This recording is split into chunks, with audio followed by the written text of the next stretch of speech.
بسم اللہ الرحمن الرحیم اللہم صلی علی محمد وعلی محمد۔ السلام علیکم ورحمۃ اللہ وبرکاتہ۔ سامعین گرامی، ہمارے سلسلہ کتاب فقہ و احوذ میں سے باب طہارت درس نمبر 33 ہے، اور آج کا ہمارا موضوع ہے موجبات طہارت کبریٰ ہے۔ طہارت کبریٰ یعنی بڑی پاکی، مراد ایسا غسل، انسان پر غسل جو ہے کب انسان پر غسل واجب ہو جاتے ہیں، غسل واجب کرنے والی چیزیں کیا کیا ہیں۔ موجبات یعنی واجب کرنے والی چیزیں، انسان سے کیا کیا چیزیں صادر ہو جائیں، کیا کیا چیزیں خارج ہو جائیں تو انسان پر غسل کرنا واجب ہو جاتی ہے، وہ ان کو بولتے ہیں موجبات طہارت کبریٰ۔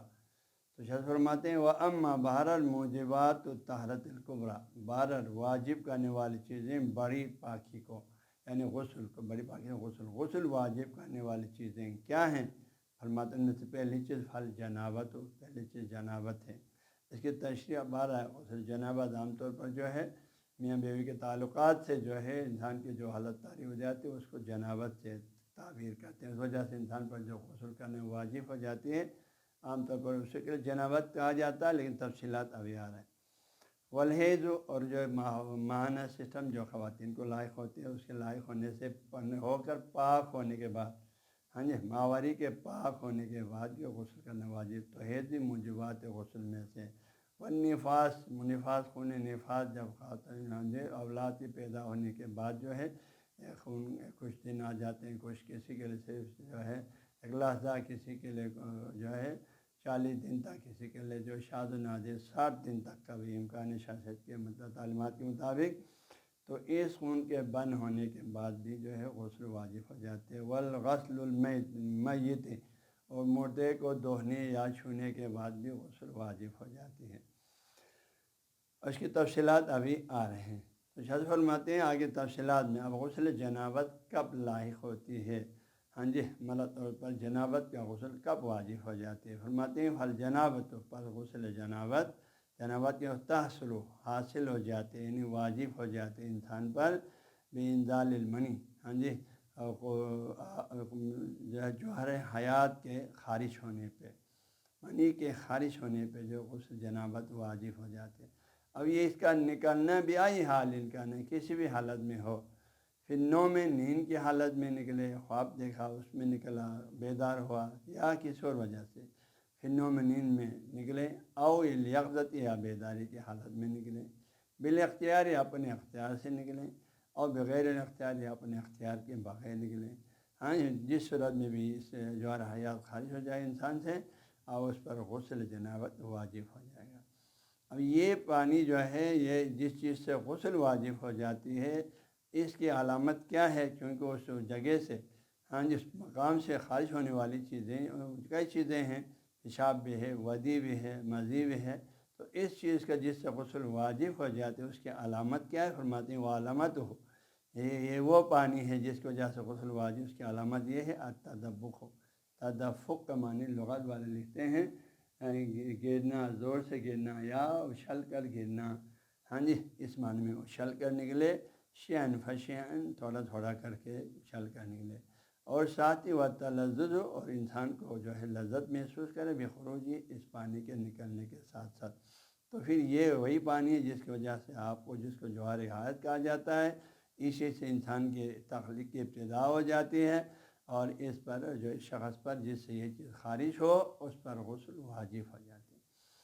شاذ فرماتے ہیں اگر یہ کسی کے لباس پہ لگا ہو اور پھر اس کو پتہ نہیں چلے یہ جو ہے یہی پانی ہے، یہی جو ہے مائع ہے یا کوئی اور چیز ہے، شاذ فرماتے ہیں اس کی تمیز یوں کر سکتے ہیں، اگر یہ خشک ہو جائے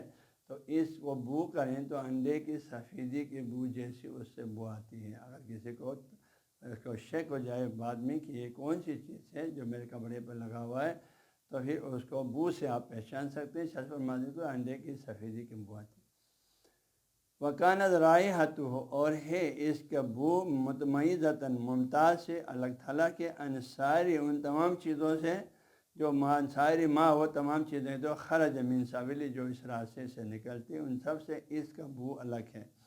کن کے نزدیک؟ عند الممیز، ان لوگوں کے نزدیک جو تمیز کرتے ہیں، مجرب، اور جنہوں نے اس چیز میں تجربہ کیا اس کے بو کیا ہے۔ تو یہ لوگ تابع تمیز لوگ کہتے ہیں اس کے بو کو وہ یشبہ ہو، وہ اس کے بو کو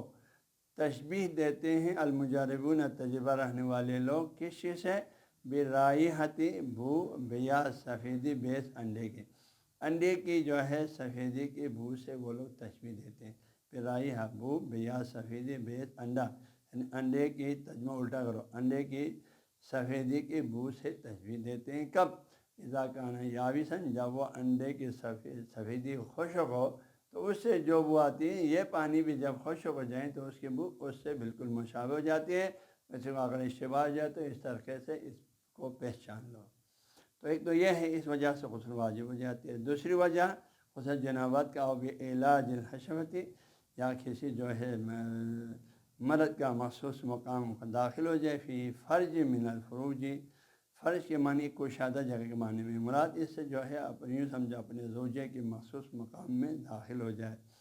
اب اس میں داخل ہونے کی صورت میں بلا انزال، اب اس میں پھر وہ پانی خارج ہو جائیں یا نہ ہو جائیں، اس کو پانی کا خارج ہونا شرط نہیں ہے، انزال کے بغیر بھی داخل ہوا کچھ ایسا تو غسل واجب ہو جائے گا۔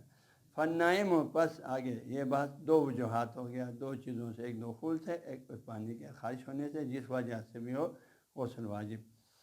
فنائم و پس بندہ جو سویا ہوا ہے، استيقظ، وہ جب نیند سے اٹھا، واحس، اور اس نے محسوس کیا، رطوبتاً، کوئی تری اپنے لباس پہ، متصفتاً، جو متصف ہے وہ تری بہذ العلامت، ان علامتوں سے اس سے جو بو آ رہے ہیں، انڈے کی سفیدی کے بو آ رہے ہیں، تو پھر سمجھو اس سے یہی پانی خارج ہوا ہے تو واجب الغسل، تو اس پر غسل واجب ہے۔ اگر اس سے یہ اس پانی کا ٹھیک ہے کپڑا تر ہوا ہے لیکن اس سے یہ